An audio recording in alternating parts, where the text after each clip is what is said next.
Hi, y'all. Just doing a quick video on what you guys can be able to make for dinner. Now, I'm starting this a new thing where I normally do this for lunches, but I figure I'll do this for dinner too because sometimes you just wonder, what am I going to make for dinner? So here's just some ideas. You can always do more or less, just depending on whatever you want to do. Portion it however you want. So right here, I always try to do four things kind of like I do for lunch.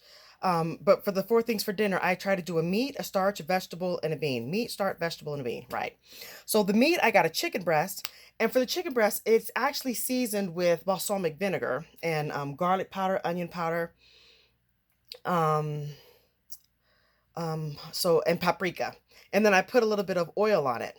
And then I use a spray bottle here. It's a balsamic vinegar. I just use it so I can spritz it on there. And then we got some brown rice here, and I also put some balsamic vinegar in it. And then I have here some pinto beans where I season it with my staple. I staple it, and this is it right here.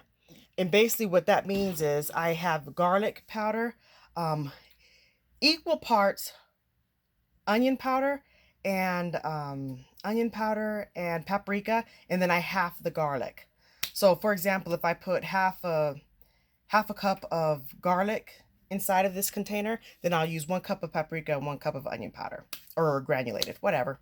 And then I have a little bit of macaroni because I have it left over because my mom doesn't eat rice. So I made a packet of macaroni. And I just gave the rest. My mom isn't going to eat a lot of it. This is my mom's plate here. And then for the vegetables, I went ahead and mixed vegetables and cauliflower.